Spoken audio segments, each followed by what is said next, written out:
This podcast is part of the Michigan Sports and Entertainment Podcast Network.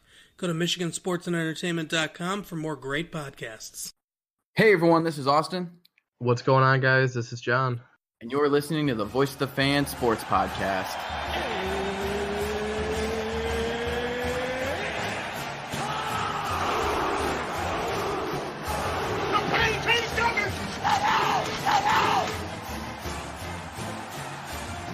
Okay, John, episode 18, right? Am I right this time? Yeah, I actually think you were right last week, and I think we needed a 16 episode, but we named it 17. So I think we're at 18, but we could be at 17. Who knows? We're going to call it 18. All right, because that means I'm right. So 18, episode 18, back at it. Relatively, and I say relatively because it is relative, a short episode.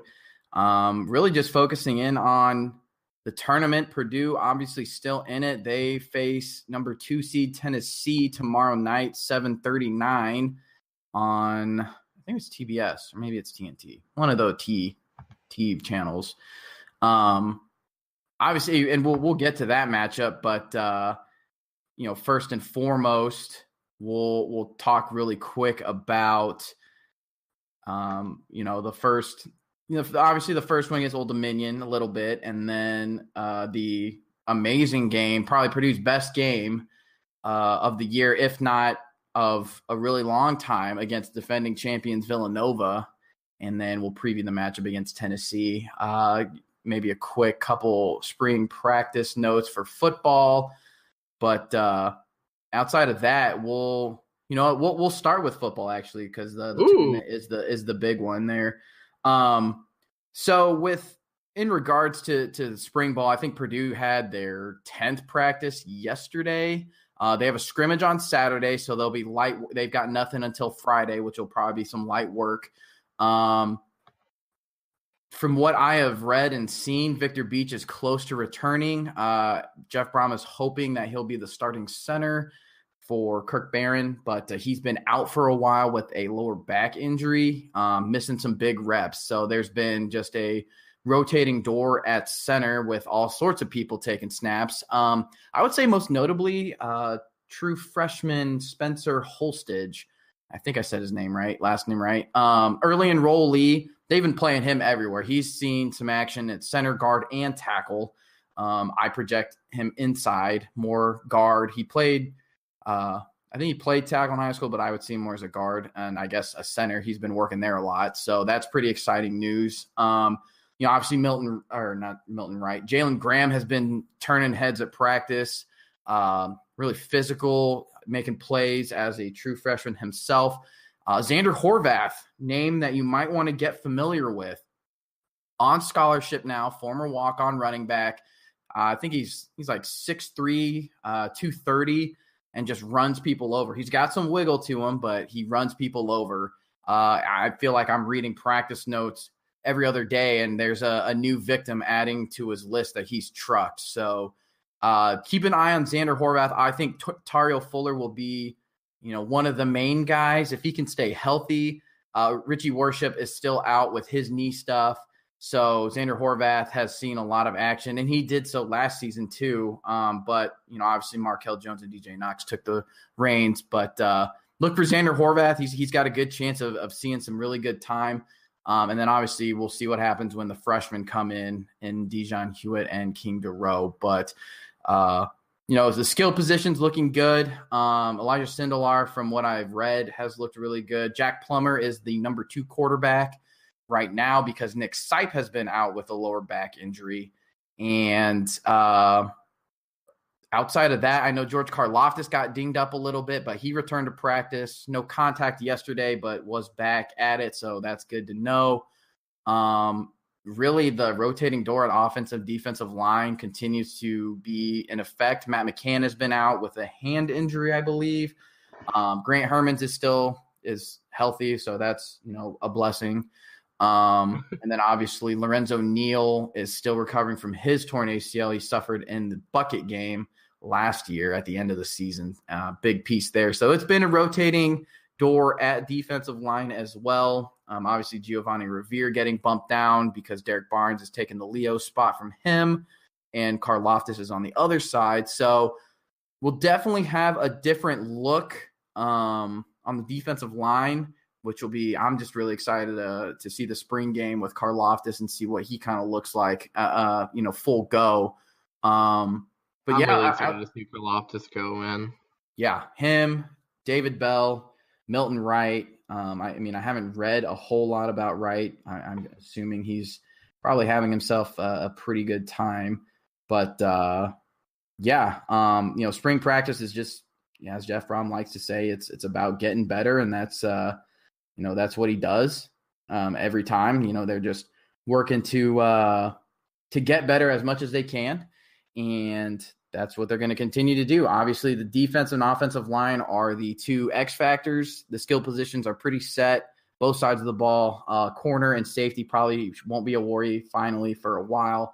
Then obviously you have Marcus Bailey as the solid veteran returning at linebacker, and Cornell Jones obviously leading the team in tackle for losses, I believe, is back. He's banged up right now, but he'll be back.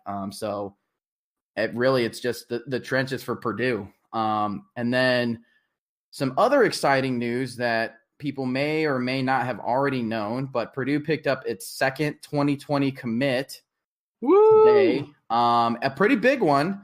So it is Gus Hartwig. He is from Zionsville, I believe. He is a center, and I believe he's the number 3 or 4 center in Indiana, or he's either the 3rd or 4th player. I think he might be the 4th best player in Indiana. Gus Hartwig.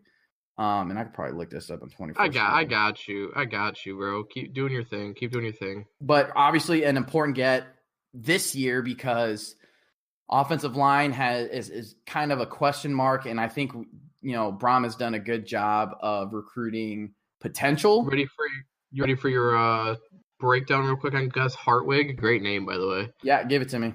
6'5", 275.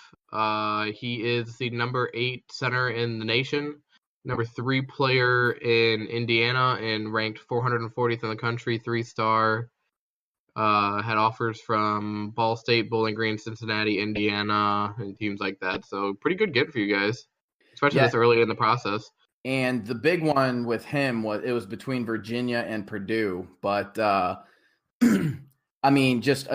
when you look at some of the recruits that Jeff Brom has gone after this year on the offensive line, and I know we've talked about it some on the Michigan State podcast, but just technical development on the line. So guys that can make an impact more quickly, so to speak. So Gus Hardwick is a great first get.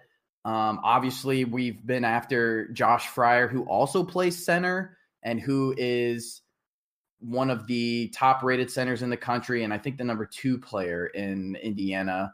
So he's getting national attention, though, so we'll see what happens with him. But obviously, Gus is a really good get. And then the other guy that's getting national attention that Purdue is trying really hard for is, I think, John Young out of Louisville. Went to the same high school as Milton Wright, 4-star guy, been getting national attention. He did make Purdue did make his top 5, or I think he released a top 5, and Purdue was on there with some big name schools. So really exciting to see. From what I've read, Brom and company have basically been saying, you'll probably, you come in. He wants to early enroll, so if he does that, he'll have a really good chance of getting some playing time as a freshman. And that's exciting to hear because I think Purdue has done a good job of getting talent around the skill positions. I think they've been focusing on defensive line this year. Well, no commits yet, but some really good positive, movement, so to speak, as far as some, big defensive tackle recruits for Purdue go. And then obviously Ben Krull, it was the first 2020 guy. Really excited for him. 6'3", 225 linebacker. If you don't remember him, committed back January 30th. So 2 guys now in the 2020 class, I think really good starts for Brom & Co. Again, really excited for Gus to join in, because that's a really big get there. But that's really all I had for Purdue football. Football season, man. Yeah, well, I mean, we're still, spring ball is about to pick up for college and the draft and almost this, that, and the other. Yeah, because Michigan State just started. I think they just had like their first like technical spring practice, or the first couple. And I know our defensive line has been giving the O-line props this. So I'm hoping that's true, and they're not just being friends, because I'd love to see a good offensive line again. Yeah, as I'm sure you would.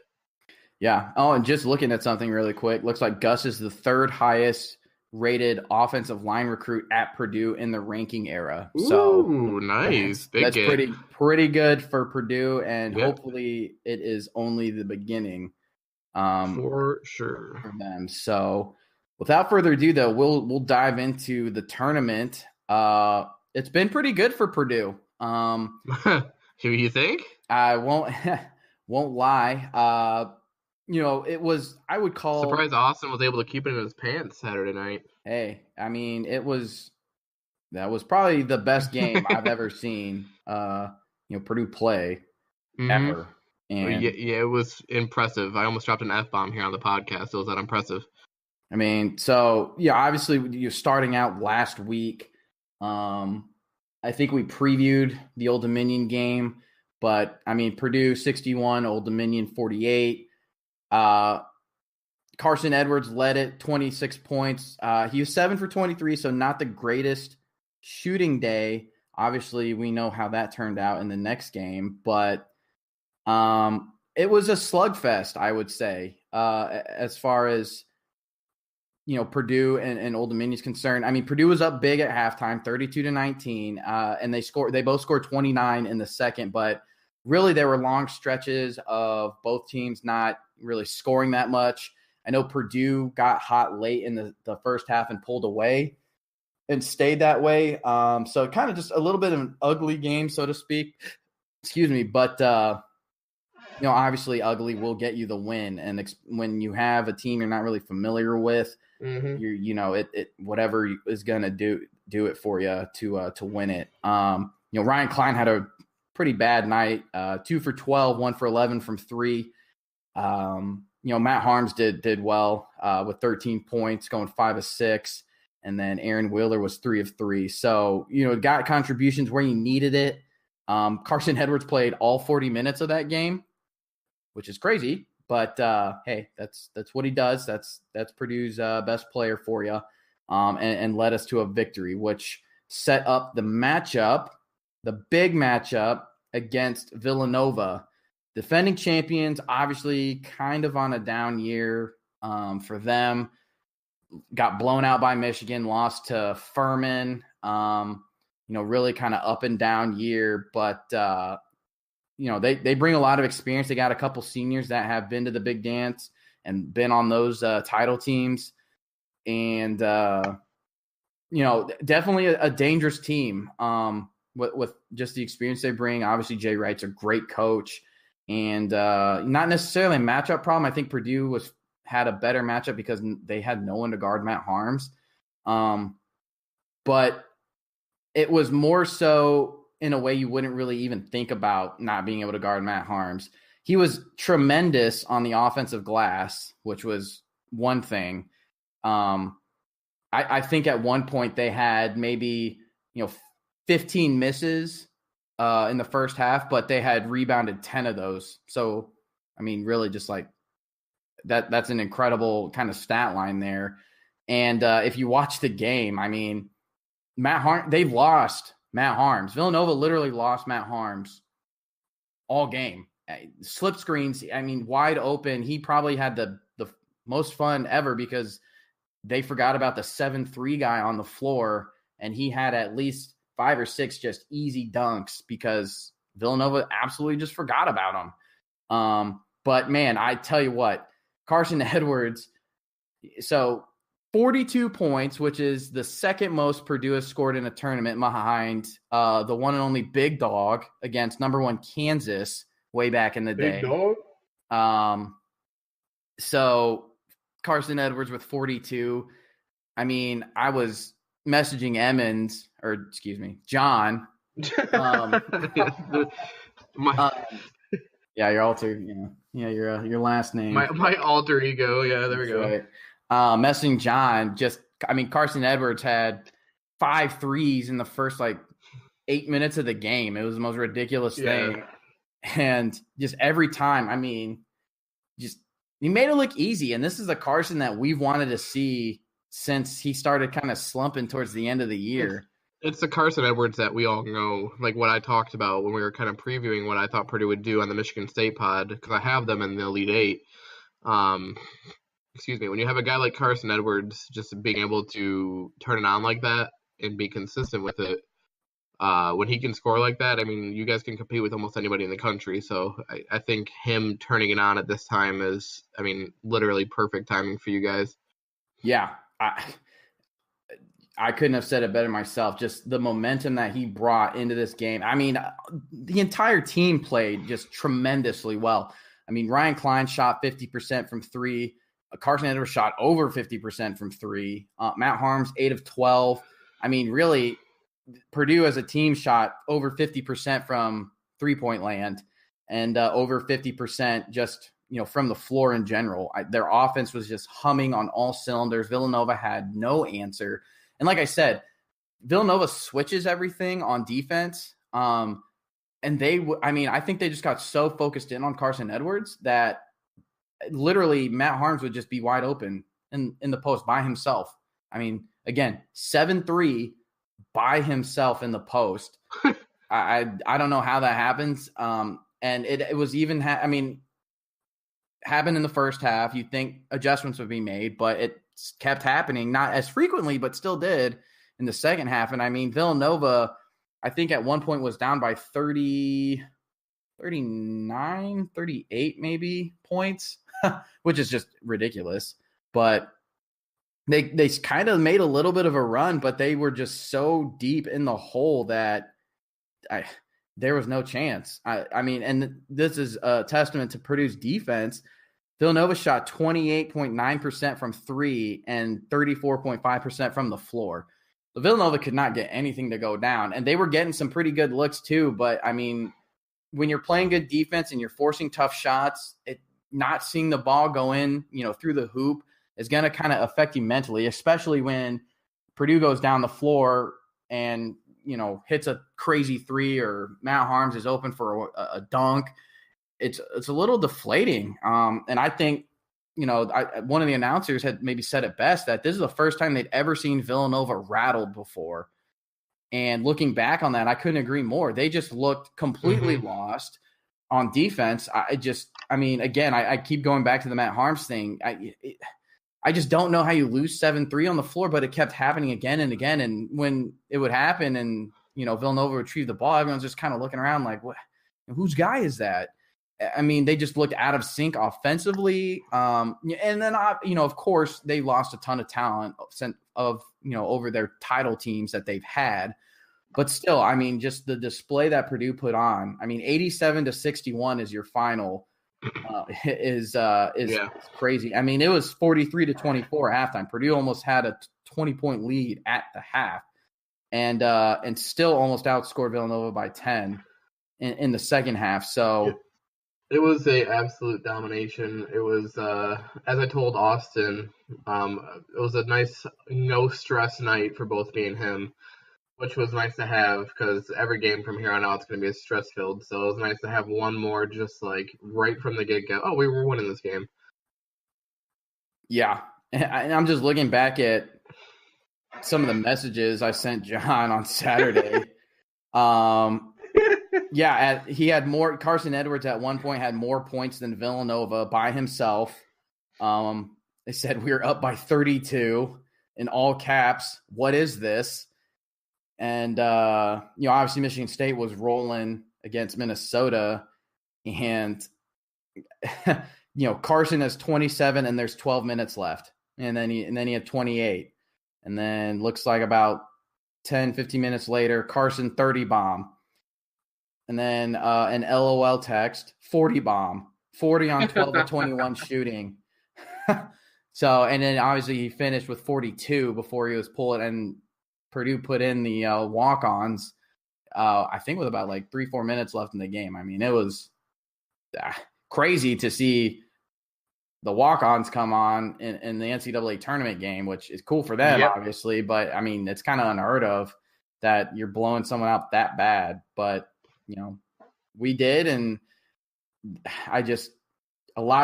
it's so good to see this team after being 6-5, losing 4 starters, almost being like a rebuilding year. Yep.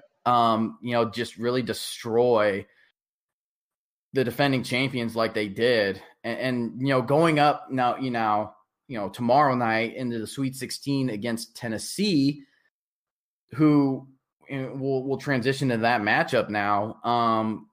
Actually, what I'll start with is, I believe it was last year, Purdue played Tennessee in maybe the Battle for Atlantis, I think.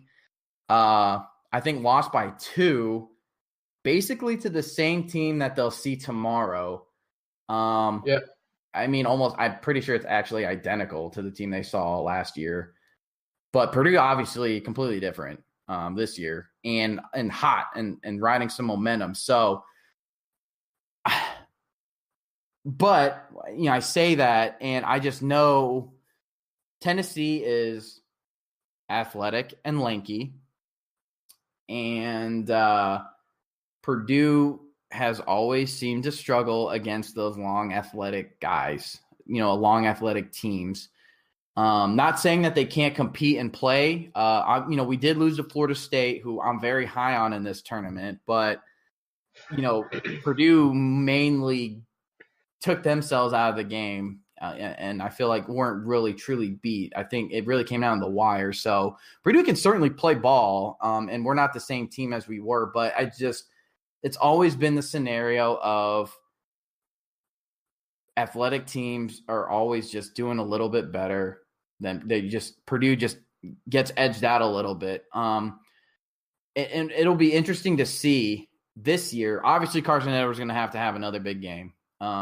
He's going to have to control the game like he did with his outside shooting, his ability to drive the lane, draw fouls.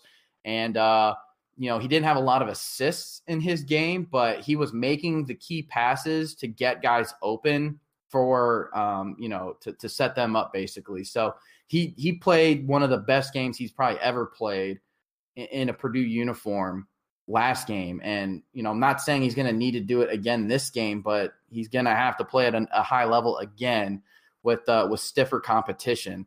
We're going to need Ryan Klein to be locked in, and hopefully after going 1 for 11 against Old Dominion and shooting 50% against Villanova, he's kind of finding his mojo.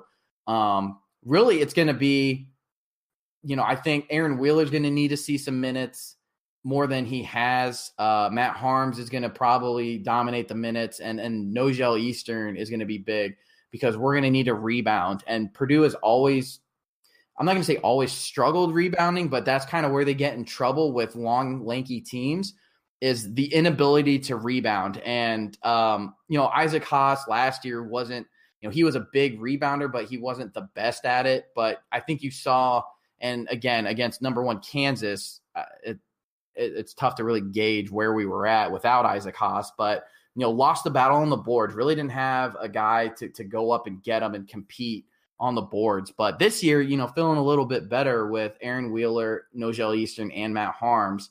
But they're going to have to, box out and dominate the glass as much as they can and not give Tennessee those, second chance points. They're efficient down low. Obviously, Admiral Schofield is a tremendous player, tremendous leader. Yeah. Obviously benching himself against Iowa because he had 4 fouls and he wasn't the best defender and a teammate was, and being able to say that to your coach when your tournament, you see a 25-point lead wither and go away and you're into overtime, being able to keep yourself benched is tremendous. So, this team really knows themselves in Tennessee. They know who they are. They've got some experience. They got a great coach, and it's going to be a really tough matchup in my opinion. And I've always picked Purdue. I usually do, but I am having a little trouble doing it because, again, it's just the history of Purdue struggling against lanky teams. If any of the big guys get into foul trouble, good night. It's probably signed, sealed, delivered. Again, really going to need Carson Edwards and Ryan Klein to have good games for Purdue to advance. But I would say I'm probably more optimistic now than I was before when I was making these selections, because I just knew how poorly Purdue played. I'm sorry I'm boring you, John. No,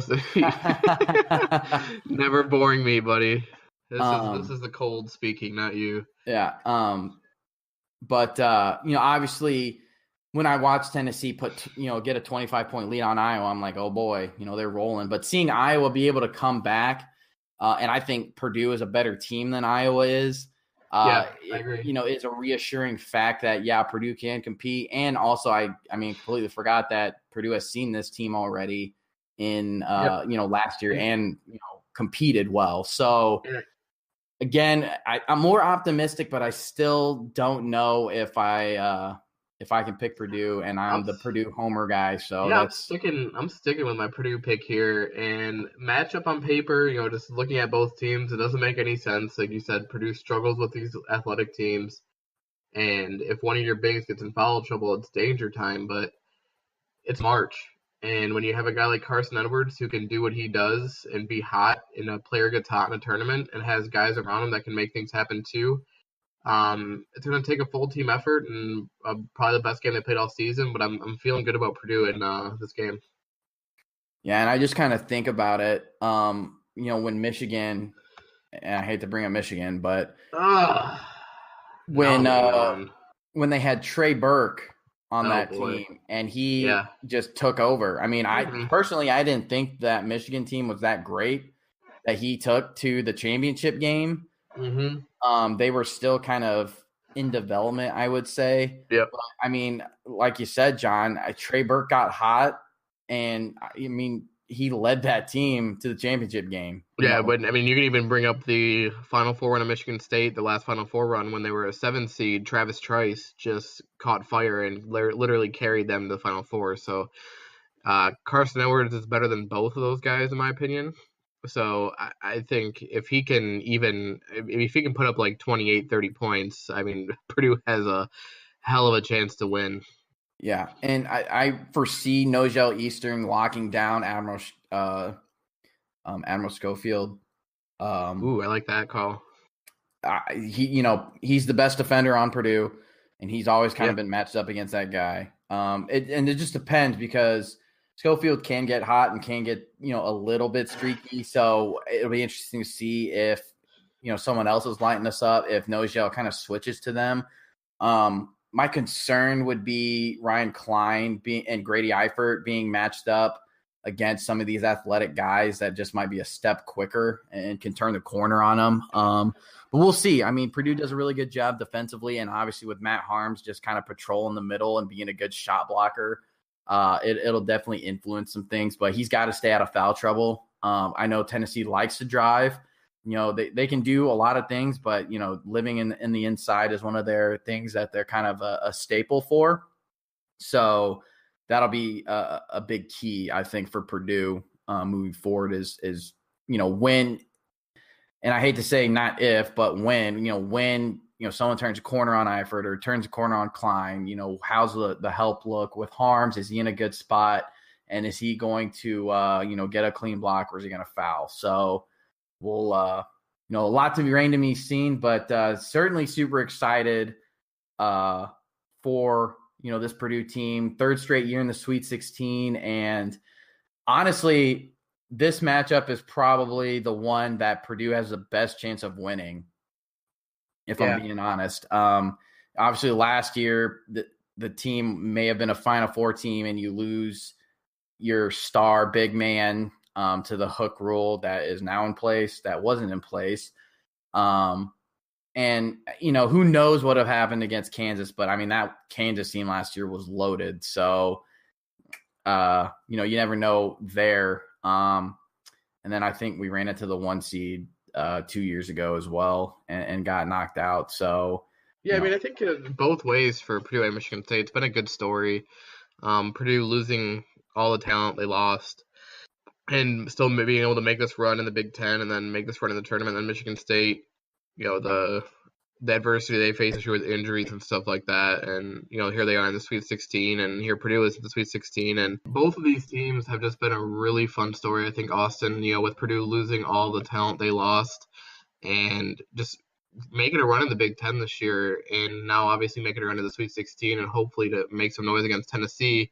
And then Michigan State, the adversity, injuries, stuff like that. And, they've been honestly my favorite team I've watched in Michigan State, just the effort they put on the court and being able to watch Purdue more in depth this year because I need to be educated on them somewhat. I've really enjoyed watching, the Purdue Boilermakers this year as well. So I think two fun teams. And I know I DM'd you this. We are lucky to be able to watch Carson Edwards and Cassius Winston go to work. Yes, for this team. And hopefully, I'm pretty sure Cassius will be back.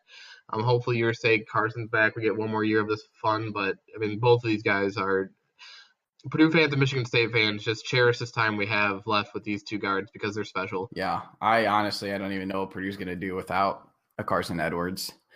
I guess I'm sure you guys will figure it out. Yeah, I'm sure we will. But, man, what a special player. I wonder that, we lost Denzel Valentine. Well, oh my God, what are we going to do? And then we had the talented teams, and then Cassius Winston finally came around. So, you guys will find somebody. You guys have always, I thought the same thing when you guys lost a guy like Robbie Hummel and stuff like that. So, you guys always find a way to find that next guy. Yeah, Painter does a really good job of developing the guys that we get. So, yeah, we'll see tomorrow how everything goes with Tennessee. John, when does Michigan State play? Friday? Friday, yes. Friday at 7. Who do they play? Oh, LSU. So another SEC lengthy athletic team. Yep. That'll be a good one. It's both. It's funny. Both teams playing, lengthy athletic SEC teams, and we're both gritty Big Ten teams that don't have the athletes, but just compete. Yeah, exactly. Should be a good couple of days, and we'll see if we're back next week talking about the Elite Eight.